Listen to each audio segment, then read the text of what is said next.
चंडीगढ़ से एक अहम खबर, लॉ एंड ऑर्डर मेंटेन करने के लिए अब हरियाणा की पुलिस एक कदम आगे बढ़कर अपनी तैयारी कर रही है। डीजीपी ओपी सिंह खुद निर्देश दे रहे हैं, समीक्षा बैठकें कर रहे हैं। अधिकारी पुलिस कर्मियों को एक पत्र जारी किया गया है। डीजीपी ओपी सिंह ने आदेश क्या दिए हैं वो हम आपको बताते हैं। प्रोटेस्ट क्राउड मैनेजमेंट पर सीधे आदेश दिए गए हैं। शॉर्ट टर्म कोर्स तैयार करें, ये डीजीपी ओपी सिंह कह रहे हैं। पत्र में क्या लिखा गया है? प्रॉब्लम सॉल्विंग अप्रोच रखे पुलिसकर्मी, खेल कूद के जरिए क्राउड होस्टिंग जरूर की जाए, पब्लिक डीलिंग में बदजुबानी से बचा जाए। ये बहुत अहम बात कही गई है क्योंकि कई बार आम लोगों की ये शिकायतें रहती हैं पुलिसकर्मियों को लेकर। हालांकि सभी पुलिसकर्मी ऐसा नहीं करते हैं। डीजीपी ने पत्र के अंत में एक शेर भी लिखा है, वो भी मैं आपको पढ़कर सुनाता हूं। तुमसे पहले वो जो एक शख्स यहाँ तख्त नशी था, उसको भी अपने खुदा होने पर इतना ही यकीन था। ऐसा बहुत कम देखने को मिलता है कि एक ऑफिशियली लेटर हो और उसमें इस तरह की बातें लिखी हो। इस पर चर्चा करना तो बनता है, इसलिए हम बातचीत करेंगे इस पूरी खबर पर। हमारे साथ हमारे स्टेट हेड जुड़ चुके हैं, जितेंद्र चौधरी। जितेंद्र, सबसे पहले तो ये जो शायरी की गई है अंत में इस पत्र के, इसके थोड़े मायने में समझना चाहता हूं आपसे। उसके बाद मैं आना चाहता हूं उस बात पर, दोनों सवाल एक साथ रख रहा हूं मैं। वो बात बहुत अहम है कि खुद डीजीपी जो बॉस हैं हरियाणा पुलिस के, वो कह रहे हैं कि थोड़ा सा हमें अपने काम में, बर्ताव में अंतर देखना होगा कि हम क्या कर रहे हैं और हमें क्या करना चाहिए। और इसका जो सीधा असर है वो ग्राउंड पर देखने को मिलेगा, क्योंकि खुद हरियाणा पुलिस के डीजीपी अपने पुलिसकर्मियों और अधिकारियों से पत्र के जरिए ये निर्देश दे रहे हैं, आदेश दे रहे हैं और अपील भी कर रहे हैं। इस पर क्या आप कह सकते हैं, क्या जानकारी दर्शकों को दे सकते हैं जितेंद्र? देखिए, बिल्कुल जब से ये कह सकते हैं कि ओपी सिंह ने डीजीपी का जो कार्यभार संभाला है, उसके बाद अगर हम बात करें तो इसी तरीके से एक अलग अंदाज में वो अपने जो अधिकारी है, वरिष्ठ और जो पुलिसकर्मी है, उनको इसी प्रकार से संदेश देते हुए नजर आ रहे हैं। और इसी प्रकार का ये लेटर भी जो है जारी किया गया है उन अधिकारियों के लिए, पुलिसकर्मियों के लिए। यहाँ पर बताया गया कि किस प्रकार से जो प्रजातांत्रिक व्यवस्था है वो हमारे देश के अंदर बनी हुई है, और अंग्रेजों की एक व्यवस्था थी जहां पर समूह को इकट्ठा होना बुरा माना जाता था। इस प्रकार के समूह को पहचानने की जरूरत है। यहाँ पर उन्होंने इस पत्र के अंदर विस्तार से इस बारे में जानकारी लिखी है। उन्होंने कहा कि अंग्रेज जिस प्रकार से जो है लाठी डंडे की भाषा का इस्तेमाल करते थे और शोषण करते थे, जिस तरीके से एक क्राउड को इकट्ठा होना गलत मानते थे, इन तमाम चीजों को पुलिसकर्मियों को समझना जरूरी है।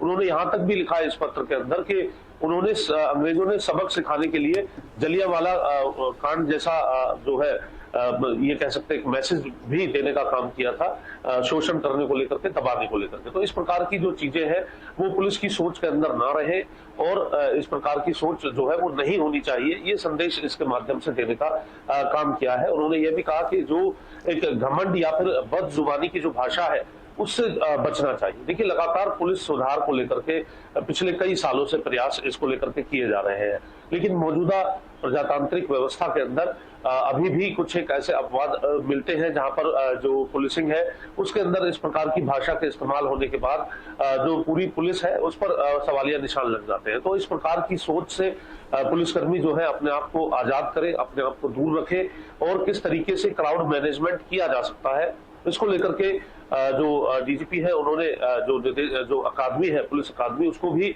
इसको लेकर के जो आदेश है वो दिए हैं कि क्राउड मैनेजमेंट को लेकर के एक जो शॉर्ट टर्म कोर्स जो है वो शुरू किया जाए कि किस प्रकार का क्राउड है।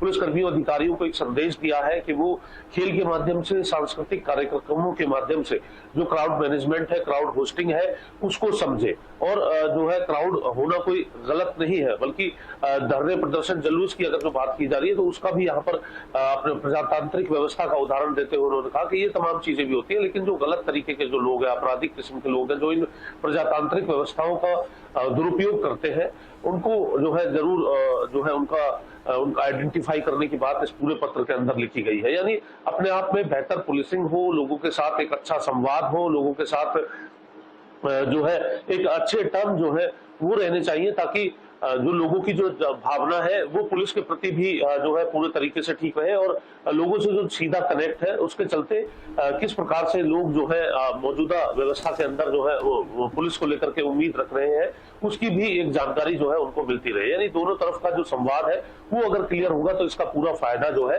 वो पुलिस को भी मिलते हुए नजर आएगा, और लोगों की नजर में भी जो पुलिस है उसको लेकर के कोई खौफ जैसी जो स्थिति कुछ लोग मानते हैं, उससे जो है उसका एक इम्प्रेशन जो है वो पड़ना बंद होगा, और एक अच्छा कम्युनिकेशन जो है पुलिस के साथ रहना चाहिए। इस प्रकार से इस पूरे पत्र के अंदर जो बात है वो लिखी गई है, और साथ ही एक शेर भी यहाँ पर लिखा है और बताया भी गया कि ये शेर उनकी तरफ से नहीं है, बल्कि हबीब जालिब का ये शेर बताया गया है, जिसमें उन्होंने लिखा है कि तुमसे पहले वो जो एक शख्स यहाँ तख्ता नशी था, उसको भी अपने खुदा होने पर इतना ही यकीन था।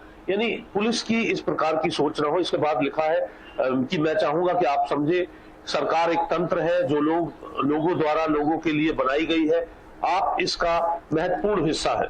पब्लिक डीलिंग में घमंड बदजुबानी ना लाए, अप्रोच सॉल्विंग जो है सोच रखनी है, और लोगों को शांत रखने की जुगत बढ़ाए।